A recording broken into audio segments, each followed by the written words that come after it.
Hello and welcome to episode 180 of Fergo and the Freak. I'm that bloke from Rugby League Project, Andrew Ferguson. You can find me on Twitter at AndrewRP. Join me as always is the glorious League Freak. He can find on Twitter at League Freak. How you going there, mate? I'm going really well. I'm really excited because we have a very special guest today, and it's about a subject you and me both absolutely love talking about. It is. This is about Rugby League expansion, and joining us is CEO of the Brisbane Bombers NRL expansion bid, Nick Livermore. How you going there, mate? Hello, gents. Thanks for having me along on this journey. Absolute pleasure to have her on. Now, I'm going to start off straight away. You've been in the news a bit this week, and for, in my view anyway, a rather tedious reason because people are being somewhat critical of the name Bombers. How would you address what those people are complaining about? Because none of them have bothered, from what I've seen, to actually ask you about it. Look, it's obviously a point of contention. It continually pops up. I think you've got to go back to 1987 when the Broncos came into the competition, and everyone said, Broncos, it's an American horse. We don't have those here. You should be the Brumbies before a Bronco. And you fast forward, 30 years, and they're one of the most popular brands in Australian sport, and obviously the most popular and powerful in rugby league. So it takes time sometimes to adapt to a brand. And I'd also say you need some marketability around having mascots and fan engagement and attracting young fans to the game. So you need something that can be built. And we chose the Bombers after having a 10,000 person competition with Austereo up here. A lot of names were put forward from the Bengals to the Blue Heelers. The Bombers were part of that mix. And we sat down and had a look at it. And I think the aviation thing works really well. So all I say to people that are critical is give us a chance if we're fortunate to get the license. We've got some amazing concepts to build around the aviation brand. And hopefully, like the Broncos, we can build a history and a heritage that, creates some emotion and memories for people to align themselves with that Brisbane Bombers name. When you see the criticism that you do get for the name, and I can see both sides of it. I can see where you pick a name early on, and at the very least, it's better than saying the second Brisbane team or just one of the Brisbane consortiums that are up for the license. Everyone knows there's the Brisbane Bombers, and then there's three other, consortiums going for the license. Do you find that a lot of the criticism of the name maybe doesn't come from the people that you're actually marketing the team at? Like people outside of Brisbane, people in Sydney, people in the media, not so much the people that will be going to your games and buying the jerseys? Well, I think it's a good question. I think it's easy to knock something that doesn't exist other than on paper. And I can understand why people, would have a go at it. I think coming back to it, you made the point about the three other consortiums.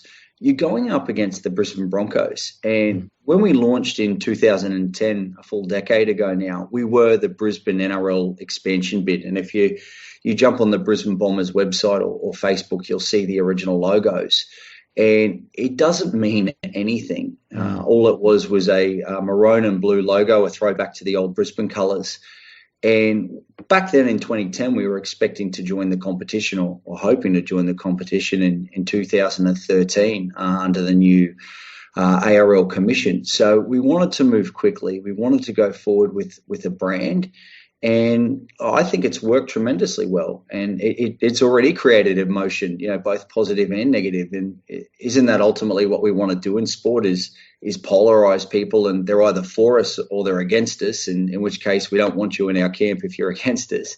And that will only gain momentum. But I always do come back, you're going up against the Brisbane Broncos, and you don't want to be the second Brisbane team. You want to have a powerful brand. We want to get some good signings. And you want to have something that creates emotion and inspires and encourages and frustrates people on the other side of the fence. And I think we've done a very successful job in the last 10 years to do that. And hopefully over the next 100 years, the brand continues to do that. Now, we'll go back to the very start. And you said it started in 2010. How did the Bombers become about? So we had a corporate group called the 1980 Initiative, which when Mel Meninga and Queensland were in their throes of their domination of State of Origin, there was a corporate group I put together alongside the former Origin greats and the QRL, which was like the Thoroughbreds and the Broncos. And for people that aren't aware of the Thoroughbreds, essentially it's a group of high net worth individuals that love rugby league and would go alongside the team and create business opportunities and pay a membership fee to be part of an exclusive club that gave them some access into the team. And one of the gents there was looking at the Central Queensland Rockhampton bid, guy by the name of Jeff Murphy. And we got chatting and he looked at the opportunity to put a team in Rockhampton and just said, look, I can't see that happening, but why don't you base the team in Brisbane and maybe play a game in Rockhampton once a year? And so started to do a feasibility in 2009, 2010 on having a second team play in Brisbane with a greater reach into regional Queensland. And Jeff politely declined and said, no, I want my own team in Rocky. But by then we'd already done all the research and all the numbers pointed to having 2 games or 2 teams in a game every week at Suncorp Stadium, and it evolved from there. And 9 months later, the Brisbane Bombers came out, and 10 years later, we're hopefully pushing forward for the second licence. How many times over the course of that 10 years did you feel like, oh, it's starting now, and it just petered out for whatever reason?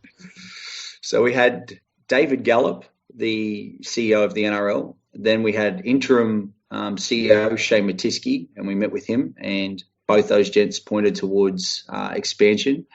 2013, we met with John Grant, and that was pointing towards expansion. Shane Richardson in 2015 was probably the key point.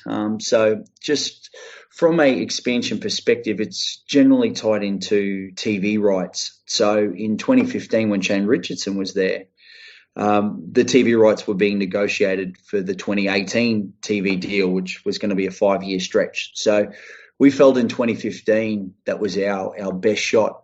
And we went and presented to the NRL in early 2015 when Shane Richardson, the South Sydney boss, who then went into a head of strategy in the NRL, was looking at what the game should be doing over the next 5, 10, 20 years, and had a report going into the commission at the end of that year, 2015.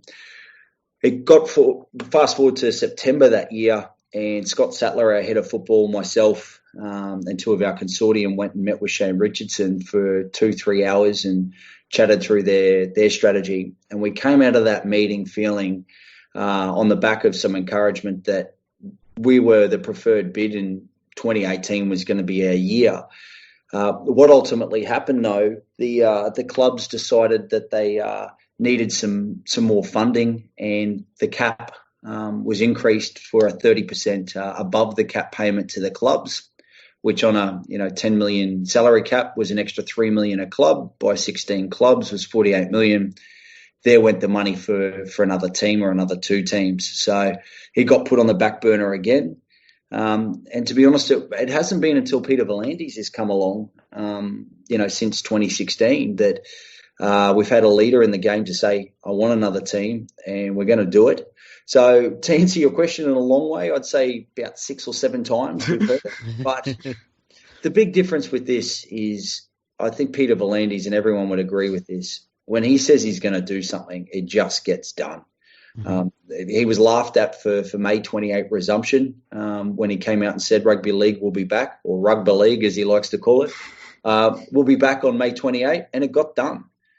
He said we're going to have crowds by July, and they've just come out today and said crowds are going to be back in June. He's come out and said, I want another Brisbane team. Parking my own bias aside, I will back Peter V'landys in every day of the week. He just gets things done. Yeah. Are you worried at all that, the Gold Coast Titans and before them the South Queensland Crushers, how those, for lack of a better word, failed experiments have gone? Does that cause any sort of apprehension, do you think, at NRL headquarters about bringing in another Queensland team? Because as much as they talk about wanting another Brisbane team, they do have those 2 recent examples to sort of Yeah, they're still in the front of the mind going, do you think that's still a bit of a hurdle or not? Well, the Crushers folded 23 years ago, so I'm not sure how far back you want to go, but a lot happens in near a quarter century. So I think parking the Crushers off to the side, I mean, there's another million people in southeast Queensland now compared to 1997 when they folded. So you can park that to the side. I think the Titans is an interesting point you raise. I mean, from Brisbane, they're 100 kilometres down the road. They've got their centre of excellence at Parkwood, and they play out of Robina. There's a big difference for rugby league fan base to start with. Gold Coast, I think, is quite a transient market and tends to move to whatever the hottest ticket in town is. Brisbane is rugby league heartland, and for every Broncos supporter, there's one and a bit more that love the game, that don't support them, that are crying out to get behind a team. And they may have a team already in the Warriors or the Rabbitohs or the Bulldogs, but they're never going to support the Broncos. So they need an opportunity to come along. And I don't intend to steal fans away from their primary team, but we'll hopefully get their kids. We'll hopefully get them coming along a few times a year. And there's also a base, myself included, where I don't have anything against the Broncos. I just don't support them. And if a new team comes in, it'll be completely separate. Won't impact the Titans in any way, shape or form. I don't think anyone's deciding to drive 120 kilometres to Robina and go to a game or go to Suncorp Stadium. So, no, I don't think there'll be any impact or drawback from the Titans. But you can certainly learn a lot from what the Crushers did wrong and what the Titans have struggled with over the last few years. When you look at recruitment, you look at strategy and connecting with the community, growing fan base and members, there's certainly lessons to learn. But the number one point is you have to win. And those two teams don't have winning records. The Titans haven't won a game in over a year. And I think the Crushers won 3 or 4 games in their final season, whereas compare that to the Broncos. In the first 13 years, they won 5 comps. The very first game, they came out and belted the Premiers by 38 points. So they made a statement from day one, and you need to win. And, that's the start, middle, and end. If you win, you will get the fans. That's a really good point. I got to say, though, those last 3 wins by the Crushers were pretty good wins. With the moving into the Brisbane market, and obviously you're coming up against it might be the biggest brand in Australian sport. It's definitely one of the top 3 brands in Australian sport. What type of communications have you received from people at the Broncos about what they think about your bid? Have you talked to people there about the market that you're aiming for in Brisbane? Because at the end of the day, if the Bombers do become successful, there is going to be a tension in the market between the Bombers and the Broncos. And that's probably a good thing. We've heard the Brisbane Broncos before say that they would like another team there, that their market is big enough for it, and that it'll actually help the Broncos as well. But have you had any talks with the Broncos, and have you had anybody there say to you, like, what's your plans? Where do you look to be aiming for in the market? Anything like that? The Broncos welcoming the Bombers is like an only child saying, I'm happy to share my toys with the new baby that comes in. Yeah. I think, look, the Broncos have been around, they came in 1988, and if we enter the comp in, 2022 or 23, they've had, 3 and a bit decades to own the market. They are right, though. Paul White did come out and say the market is big enough. And from a commercial perspective, you look at the Australian landscape, parking, sporting discussions off to the side. Australia is very duopolistic in that the majority in any category, there's always 2 major players. So if it's groceries, it's Woolworths and Coles. If it's pizza, it's Domino's and Pizza Hut. We've had Virgin and Qantas, and our market lends itself to 2 major players and then a number of smaller players in any industry. So for every Kia on the front of the Broncos jersey, there's another car company that is locked out of rugby league in Brisbane. And for every NRMA insurance or First Mac home loan or beer or whatever it may be, there's a major competitor that rugby league misses out on. And it's through no fault of the Broncos. They just can't have everyone. Generally in those categories, you have exclusivity. So the market's big enough to support a second business of rugby league. In terms of any discussions, no. We haven't had any discussions with the Broncos because we don't have a license yet. And I always maintain there's a delicate balance between pushing yourself into the market and getting the license and actually having it. And the moment we do get the license, and hopefully we are the preferred bidder and put our case forward to the commission, that's when you sit down with Paul White and say, how do we grow the game of rugby league? How do we benefit grassroots? How do we get more juniors playing? How do we get more people watching both of us? How do we create more tension so that mum and dad, one has a Broncos and one has a Bombers jersey on? How do we get kids in the playground, wanting to be a Bombers player or a Broncos player? And at that point, that's where you have that discussion. And for the benefit of the game and people that genuinely love rugby league, myself included, having that tension and competitive tension between the two clubs is a really good thing. It means that we're going to have a game every weekend. People are going to have a choice. And, it may be that you're sitting on the fence and you somewhat supported the Broncos, and now the new team comes in and you say, well, no, I'm a Broncos fan. I am going to buy a membership because I wasn't doing that, or I am buying a jersey and I am going to go to a game because I leaned myself towards the Broncos. And the Bombers will only lift the Broncos up. It will only push their crowds higher. It will bring more fans into them because now you're on one side of the fence or the other. There's no apathetic fan base. But we need to get that license first. And I think there's a level of humility that goes with that to say, well, no, you're not in yet, guys. You've got to prove yourself. And once you do, then you can have those discussions. Whereabouts would the Bombers be planning on basing themselves? So we'd play out of Suncorp Stadium. In terms of training facilities, you don't want a high-performance centre in those first years. You want to run on a really low-cost base. They can get quite expensive to operate. If you have a look at the Broncos, for example, they've got their Clove Berghofer Centre at Red Hill. They've only been in there now 2 years. The first 30-odd years of their existence, they ran out of a small gym and one field at Red Hill, and that's all you need. So there's a number of sites that we can utilise. There's some existing rugby league fields. There's some educational opportunities around universities, as well as inner city opportunities. But to be honest, that's not in the top 5 priorities. You can train anywhere and share facilities, and there's an argument for us to have a look at a number of opportunities depending on when it is. And with that, because we've been on a 10-year journey, we've had about 15 different areas that we've looked at. But without some certainty on time frame and being the preferred choice, it's a little down the list in terms of priorities. But look, it will be something that we will finalise as we get closer into the tender process, hopefully, should the commission call for one. But it would be in or around the inner city, within about 10 kilometres of the CBD. What type of lead time would be ideal for if the green light is given to the Bombers?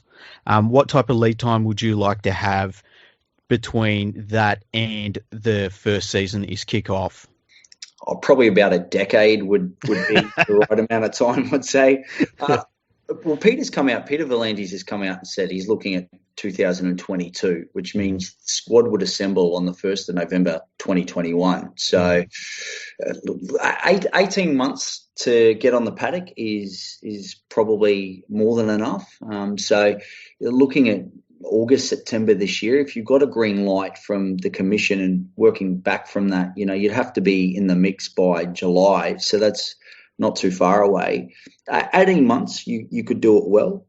We've been quite fortunate with that 10-year lead time. All the structures are in place. So the back of house, commercial, corporate, membership, game day is all set, ready to go. We've got an amazing GM of football in Scott Sattler, who actually was instrumental in setting up the Titans in those early days. And if you cast your mind back, they signed Preston Campbell, Scott Prince, Luke Bailey, Mark Minicello, LaFranchi, Matt Rogers, and they did that in 15 months. So it can be done. The longer lead time, obviously, the better. But again, I come back to Peter V'landys. If he says 2022, you just get ready and go for it. Yeah.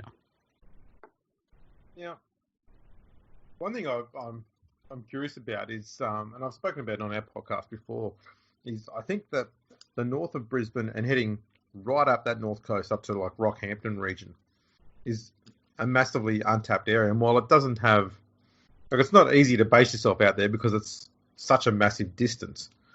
But I don't know that many NRL clubs are actually trying to tap into the players that come out of those regions. I mean, you've had a fair few pretty average and decent blokes. There was a Billy Slater, some people may know.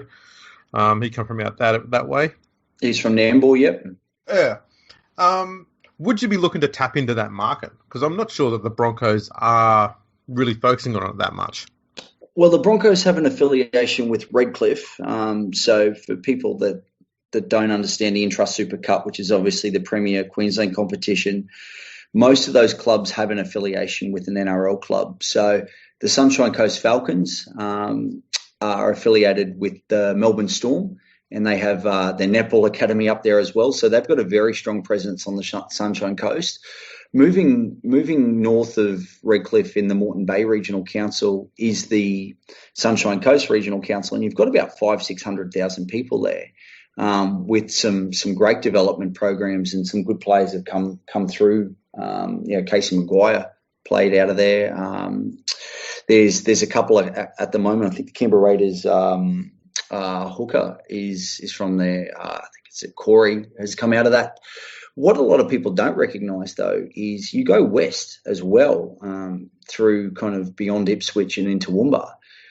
There's 7,000 juniors, particularly in Toowoomba, where, say, the Western Mustangs are vying for Intrust Super Cup licence themselves. That's one of the biggest growth corridors of junior development and participation. So you're going to find more players coming from there than anywhere else. And that's why we've maintained having a Brisbane Metro-based team. You can reach north through the Moreton Bay Council, and you're right, it's a huge growth opportunity, and there's some great players in the feeder system there. But you can also then go west into the Western Mustangs and Ipswich, and that's why we've always maintained not to pick a regional team. Don't go for a Redcliffe, because you've completely polarised yourself north and ignored Redland Bay on the water on the eastern side of Brisbane, right through Ipswich and west of Toowoomba into the Lockyer Valley. Why would you alienate yourself from that growth opportunity, and vice versa? Why would you put a team in the western side of Brisbane in Ipswich, which is 45, 50 minutes out, and then polarise that great growth corridor that you've referred to? So being a metro-based, you can reach in both directions and have two Intrust Super Cup affiliations and provide more opportunities for young players coming through to cut their teeth at grassroots and then move through into an NRL level. And that's why we've maintained that if it's not the Brisbane Bombers, it needs to be a Brisbane Metro team, because it will give the most amount of opportunity for young players to come through and move through an elite academy system that isn't the Broncos, where there's 400 or 500 kids coming through. You actually got an opportunity to double the amount of development programs and elite pathways in all directions to come through. So it's something we're very mindful of, and Scott, as I said, Scott Sattler's there. He understands it. He's commentates in the Intrust Super Cup, and once you understand those pathways and you can put some programs in and around it, you can become very successful very quickly. And just to expand on that a little, the great late Cyril Connell, who was one of the all-time great recruiters for the Broncos, understood that better than anyone. And he's picked some of the Broncos' greatest players over the years, and that just came through great recruitment and selection processes. Now, you talked earlier about the funding that was going to come through the NRL, and NRL clubs wanted to get the extra $3 million a year on top of the salary cap. So at some point, there needs to be the current NRL clubs need to be shown why it's good to have not only an extra team in the competition, but an extra team in Queensland. Have you done studies that show how much extra broadcasting revenue and general sponsorship will be brought into the competition if your consortium gets this license? And have you also done studies on why they would be better to bring into the competition compared to a team in Perth or a team in Adelaide or even another team in New Zealand? It's a very loaded question. I know. I'm sorry. It's a pointed one, but it's just unpack it a little. Well, look, let's break it down. So, in terms of broadcast, you've got a Brisbane team currently playing on a Friday or a Thursday night. You know, when they're at home at Suncorp Stadium, it's generally it's a Thursday or Friday night. They had one Sunday game last year. That for a draw card for Queensland in particular, in terms of a TV audience, can only get picked once a week for obvious reasons. Bringing in another Brisbane team now doubles that opportunity for that audience to pick up, and you may pick up even bigger numbers because there's people that just don't like the Broncos, obviously. But the reality is you're now concentrating the market. So, for example, if there's 16 teams in the competition and you add a 17th team, yes, there's no extra game, so there's no extra revenue. But because of the 17th team coming in, there will be a buy. And so, for example, if we take the West Tigers out of the broadcast, does another Brisbane team coming in and playing and dropping the West Tigers out increase the viewership? Well, absolutely it does, because Queenslanders and particularly Southeast Queenslanders will tune in as opposed to watching West Tigers play on a Sunday afternoon. So the broadcast revenue absolutely will go up. Compare that to a Perth team. It's not my position to comment, but Peter V'landys has said he's not interested in looking at Perth. And I'd say when you see the numbers from the NRL Nines in the pre-season tournament, where I think they got 10,000 on day one and 14,000 on day two, you'd have to argue maybe the appetite's not there in Western Australia, but that's not for me to comment on. In terms of driving commerciality, well, you've got the Broncos about $15-16 million in commercial sponsorship annually. Manly Seagulls are $2 million, $2 to $3 million in commercial sponsorship. When the Titans came in 2007, they wrote $14 million in commercial sponsorship as the new team. So absolutely, a new Brisbane team will drive more commercial dollars, will drive more broadcast revenue for the game. And from what I understand, the Commission's done that and has made the allowance for a new team to come in. And speculative, and I'm not saying this is fact, but I would suggest that's why Peter has flagged 2022 as his preferred choice, being the back end of the Channel 9 deal or the existing 5-year deal. And perhaps another Brisbane team will be in the competition and drive that value further north. So come at some point in 2022, a renegotiation comes in for Channel 9 and it just drives the value north, and, you know, all 16 or 17 clubs benefit from that. And I would suggest that's the strategy that the Commission's leaning towards. Is there one other bid that's out there at the moment that you're worried about that might take that one extra spot away from you? Short answer, no, and I don't say that arrogantly. I think you can only control what you can control. Growing up with rugby league, I spent plenty of time at Dolphin Oval and where Redcliffe based themselves out of, and Cougarai Oval where Winner Manly is, and I live very close to the East Tigers. They have Suzuki Stadium or Langlands Park, and they're all doing the exact same thing we're doing. They love the game and they want to see it grow, and they've got their reasonings to, I guess, participate in an expansion. I wouldn't say I'm worried. I think ultimately I want to see what's best for the game. And, you know, I say that humbly and sincerely, having grown up with it. My late father was the managing director of the Queensland Rugby League for 30 years, and I've just grown up with the game. And if the Commission decides to go a different way and they say, guys, look, well done on trying for 10 years, but this is the pathway we're going and it's not you, of course I'd be extremely disappointed, you know, on a personal level. But I think you've just got to trust what the Commission's doing, and I think the leadership that they've got right now are the right people in the right spot, and you just go with it. But look, one thing I will say is I wouldn't be surprised if another 5 or 6 bidders come out of the woodwork the moment that the expansion is formally announced.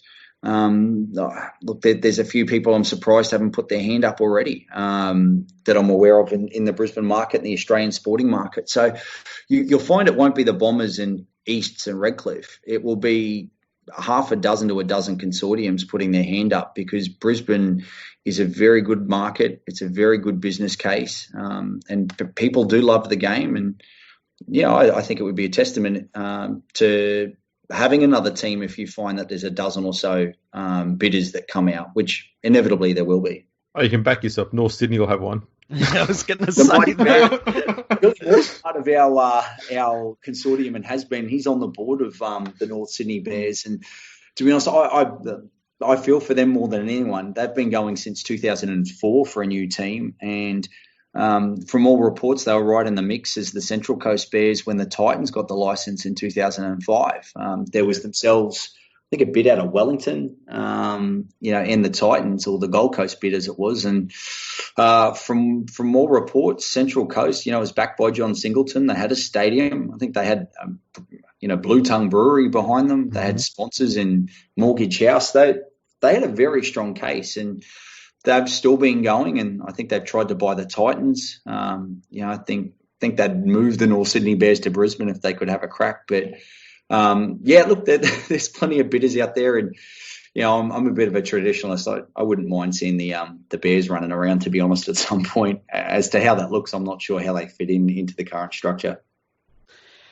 If you found that the NRL got to a point where there was a club that fell over, a current club that fell over, and there wasn't necessarily a chance to take that club over, but the NRL took back the license, would you be willing to step in that capacity and become the 16th club? Looking into a crystal ball, and this is just, me speculating again, I think there will be 16 clubs in the next three or 4 years. I don't think we'll see a 17th club and a bye. I think that will be the ARL Commission's directive to have 16 teams. It's not in their interest to be funding a team long term and not getting extra revenue for it. Go even further on the speculation, perhaps it might even be 14. It's again not my place to suggest who should go, but I would say that 9 teams in Sydney in a very condensed market, what's congested, I should say, is just too many. 4 teams in Western Sydney is a very congested market, but again, you look at some of those great names in Parramatta, Penrith, Canterbury, Western Suburbs Magpies, and the Bellamy Tigers as the merger. You have to be a very, very strong leader to force one of those out. I've heard plenty of speculation that the Sharks and St George might be a merger down the track, and I don't know, but I would say it would be 16 teams.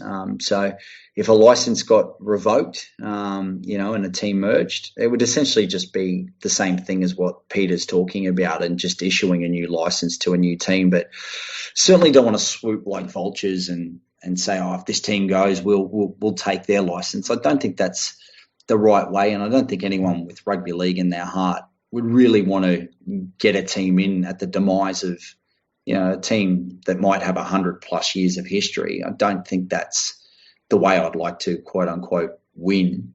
But you can only play what's in front of you, can't you? And I think most people would agree 9 teams in Sydney is just too many.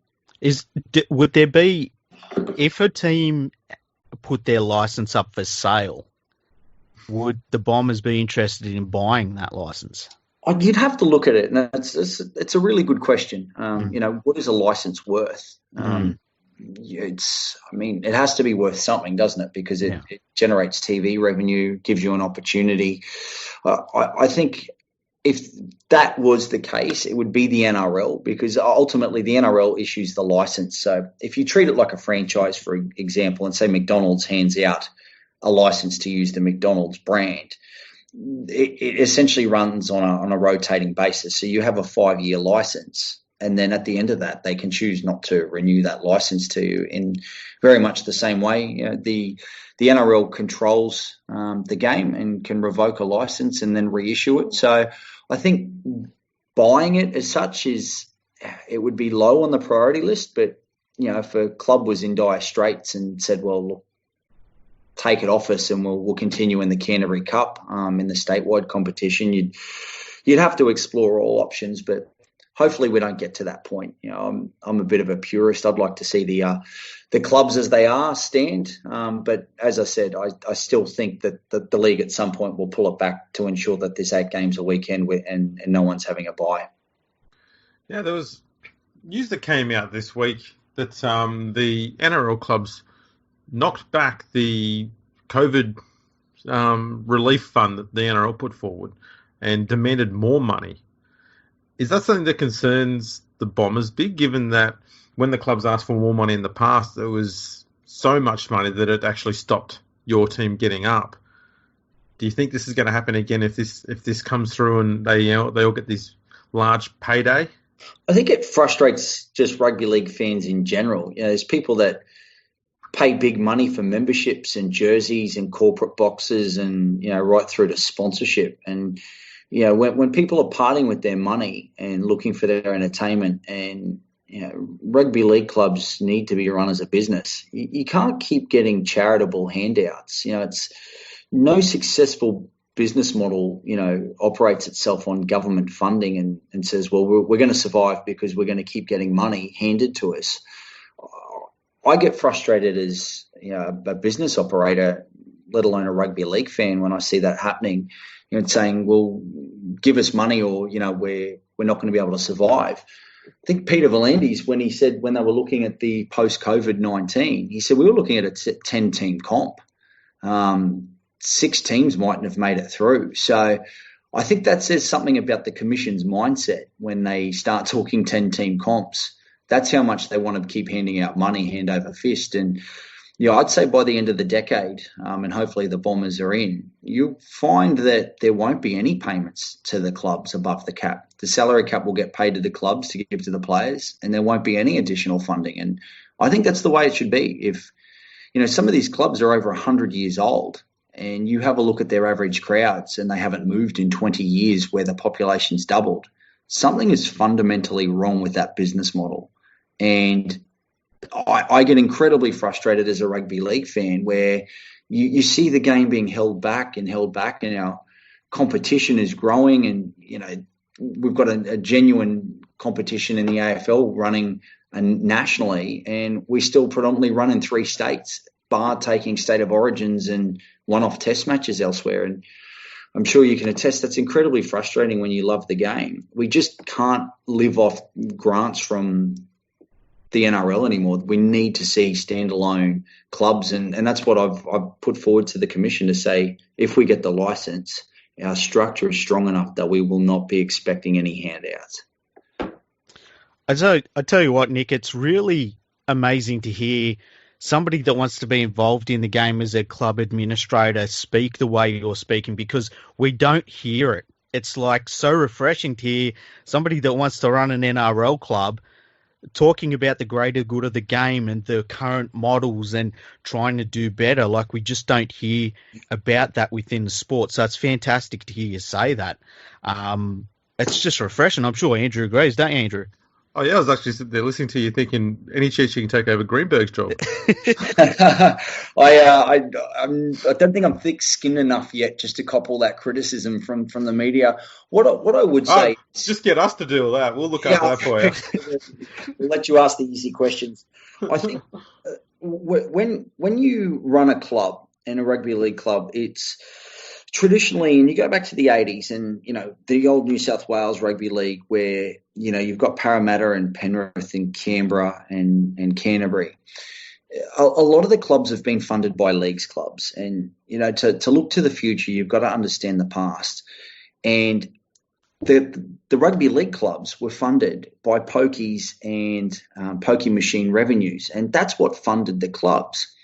Inevitably, what's happened, and this is where the Broncos, for example, have been incredibly successful, and you need to be mindful to take, the extreme example of, the most successful club. But there's lessons to be learned there.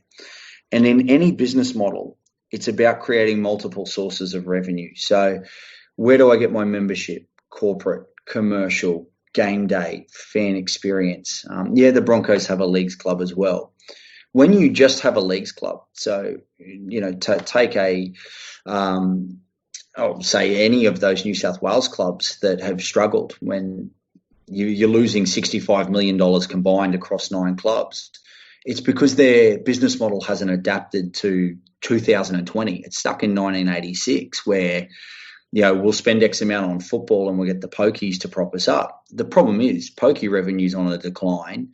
Government legislation with smoking and operating hours, etc., puts more pressure on that. So now your revenue's decreasing even further.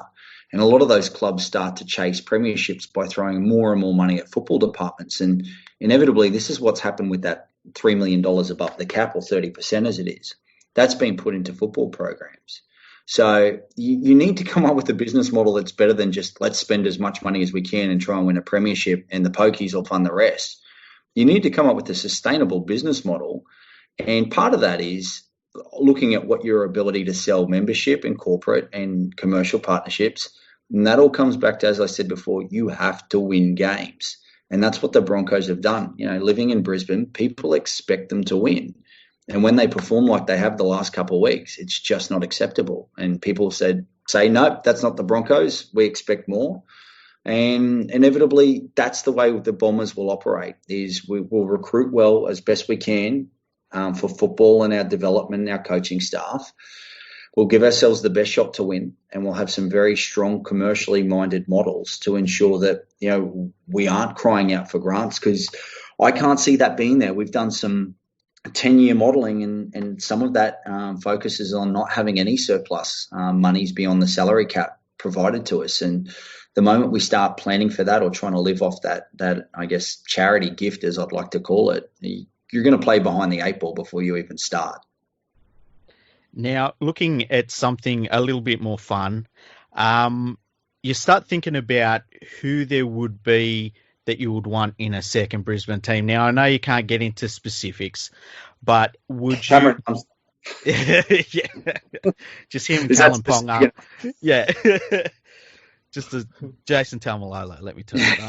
As long as it's no Penrith plays, just leave my boy Nathan Cleary where he is, all right? Well, I don't think he'd be able to do his TikTok videos up here. Do you have a general idea about what you would want the first side to look like? Would you want it to be a younger team? Would you want it to have a sprinkling of older players in the team? Or would you completely leave that up to someone like Scott Sattler to sort out? Because, as you said, he did a really good job when the Titans were put together, when they come into the competition. That was probably the best Titans team they ever had. But is there a general thing in your mind of what sort of team you'd like to have? Yeah, well, coming back to the Titans, people forget they made the preliminary final in 2010. The Roosters beat them for a spot in the grand final. So they were only 4 years old, and they almost made the grand final. So the squad that they developed in 2007 was exceptionally strong. And, obviously they've struggled since, but you've got to win from day one. And I'm not saying you're going to win the comp or make the top 4 in your first year, but you can't come out and compete in Brisbane against the Brisbane Broncos and finish outside the top 8. You can't finish 12th or 13th in your first year and claim that as a success. So if you put a young side in, and this is what the Broncos are finding now, some of the names they've got in there are fantastic names, and they're going to be exceptional names in 3 and 4 years' time. But they're a young squad with the injuries they've got. So you need a mix. You do need a sprinkling. So, we've said Cameron Munster's off contract in 23. If the timing lined up for the Brisbane Bombers, I've made no secret he would be an absolute perfect signing. He's a Queenslander. I think he's a future State of Origin captain. He's got a bit of mongrel in him. He's got a little bit of colour in terms of his personality. He's not boring. A guy like Victor Radley, I don't know if you saw the Roosters Broncos interview post-game. He's just a colourful character, and you'd like a couple of those. But in terms of talent, Scott's put together a target list for 2022. Obviously, it's a short runway, so not everyone's going to be available or off contract as opposed to 2023. But going back to the Titans, they signed a great halfback in Scotty Prince. They had a live wire in Preston Campbell, who'd won a premiership. Luke Bailey was one of the most dominant forwards. And then they built some really good fringe players. As I said, LaFranchi, Minicello, Harrison came along in their second year. Matt Rogers was a dual international. Not a bad squad to start your inaugural season. And I think, look, you want an engine room. You want a great 1, 6, 7, and 9, but you're not going to get everyone that you want. So you need some really strong leadership. Personally, I'm passionate about signing a Queenslander. But to be honest, if you keep winning, I don't think people really care who's in your squad. You mentioned you're a Penrith fan, and they had a great win in a shutout tonight. You just want to see your club win, and who you do that with. I'd even be a little bit controversial, and I'd say I'd love to poach a guy like a Boyd Cordner or a Wade Graham, who are diehard Blues.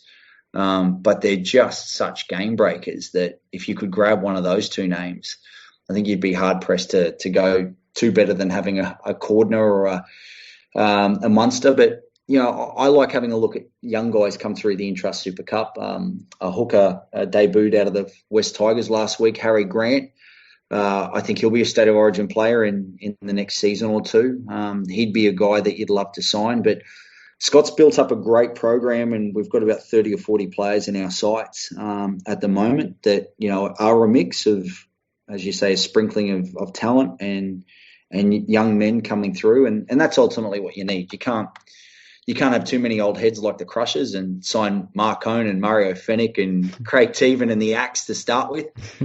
You need a good mix of young guys coming through, but you can't make them too young, or you'll find yourself in the spot the Bronx were last night, where they just get belted against. It's men against boys. Mm-hmm.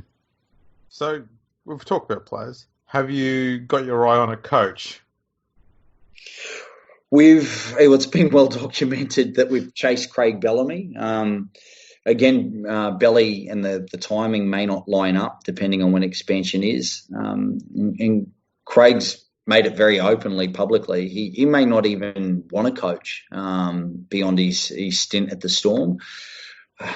I guess it's difficult because without criticising any NRL coaches, there's a big gap between probably the top 4 coaches in the NRL and everyone else. I think if you have a look at Michael Maguire, Des Hasler, Craig Bellamy, Trent Robinson, and Wayne Bennett, there is a big gap between those names and the next, I guess, crop of names. So there is only limited opportunities for seasoned coaches. The other argument you might look at is to sign a seasoned guy like a Craig Bellamy, for example, and have him oversee and get in a rookie coach. We've got some really good rookie coaches, and Shane and Ben Walker, for example, coach out at Ipswich, and I think they've been hard done by to not get a crack at the NRL. A guy like Justin Holbrook at the Titans is an amazing coach, and I just think once they get their calibre of players coming through over the next year or two, and he gets the squad that he wants, you'll get to see his abilities in. So, answer directly, no, we don't have a contract in place, but small thing called an NRL license that probably needs to come before that, and then we can have those discussions with coaching staff that would be available pending when the team would come in. The only bit of advice I could give you is when you're looking for wingers, forget everywhere else. You just fly to Fiji. You get the first 2 dudes that you see and bring them back because they'll be amazing. They always are. I'm always blown away with the Melbourne Storm. They just seem to produce winger after winger after winger, and they just become cult figures. And these guys, 19, 20 years old, and the hardest part for the Storm is they just keep producing these superstars. And then, obviously there's a lot of competition to keep them. But I agree, just the speed and the skill set, and they're live wires. And I think people like to see that. The rugby league fans love to see those huge wingers that can run 100 meters in 11 seconds, and they're 110 kilos and jumping 8 feet in the air and scoring tries. I think it's added a real element of flair to our game. But you are right. I'd love to see the Brisbane Bombers have a hulking Fijian winger. We might have to have a holiday in Fiji once COVID's over. Can you get through that though? A holiday in Fiji looking for wingers? Will we be all right? Do you need any help over there? Yeah. Do you need some scouts? I'll tell you what, we might have to scout the Penrith ranks first and poach a few of your team. Hey, How dare you? just don't touch my team. No, I think, just to digress a little bit, there are so many great players that haven't had a chance in the NRL yet. You have a look at the quality of players that have gone to Super League and the talent coming through in the Intrust Super Cup and the Canterbury Cup. As I said, Harry Grant, for example, he's been a player that's been on the fringe, or Billy Walters, has been in the Intrust Super Cup and dominating. But they just haven't had a chance, and they've had to move to Sydney and relocate. Having another team would just open up those doors, and these young men can stay in their own backyards and show their wares on a national scale. So I don't think we have to go to Fiji. I think we've got plenty of talent locally. But yeah, to your point, it is exciting, I think, when you see those hulking Fijian wingers, and the Storm do it the best. I was going to say it seems to be somewhat of an untapped market, actually, is those Pacific Islands. And as much as we've got a lot of Pacific Island players in there, it doesn't seem like the clubs are going too far into those markets. They're just sort of waiting for those players to come to them a bit. Would you be looking to be a bit more proactive there and try and jump the gun on that and get all of that talent, especially from the likes of Tonga, Samoa, Fiji, even Papua New Guinea? I've got a few players starting to come into the NRL. Yeah, well, you'll find it'll keep happening. I mean, obviously, the PNG Hunters are in the Intrust Super Cup, and Fiji, have their license there in the New South Wales Cup.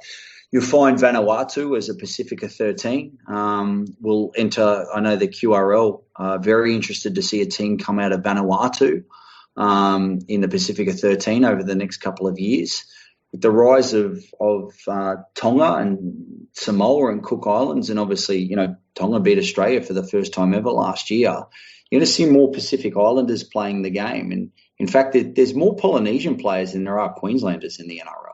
Yeah. So that will only continue to grow. As the game changes, and I think we've already seen with the new 6 again rule, size may become a disadvantage in the back end of the game, and agility and fitness, which obviously is more suited to a lighter frame, may suit a little better. So we might find that some of those bigger players, and talking about 100-kilo Fijians, that may have to change a little bit in the way teams structure their recruiting, because the game will become faster and it will become more about fitness. And less about force and I guess just the brutality of rugby league might come back a little bit. But to answer you directly, yes, absolutely. Pacifica 13, PNG and Fiji, they're getting more opportunities to show their players. I think you'll see more and more of those countries represented in the National Rugby League. So Cameron Munster and Harry Grant, captain, co-captain. I like the sound of this. Brisbane Bombers 2023, yeah? Yeah, lock it in for your fantasy team now. I reckon there's 200 points between them. Beautiful. Sounds great to me. You get Kickow at one back row. No. Yeah, Wade Graham on the other, and have Tormalolo at lock. That'll be the best back row you'll ever have in World Rugby League's history. We just can't get an injury because we're playing with 7 players on the field. We've just blown our cap. You won't need anybody else. You got those 3 there. Everyone else can just be, as I said, just get a few blokes off the plane in Fiji. You'll be fine. Yeah. Well, unfortunately, you can't have everyone. It'd be nice to cherry pick and build your dream team, but you have to make some concessions somewhere. What's the funnest part of all of this for you? Because you're obviously like a rugby league fan that likes the positive side of it, which is great to see. What's the part of this that is just so much fun for you that you sort of, when you're doing all this, you're like, man, I can't believe I'm doing this. This is great. It's really interesting. I mean, there's the commercial side and the business side of it. And, again, we don't have the license yet. So there's a delicacy to that. For me personally, I can't speak for the whole bid.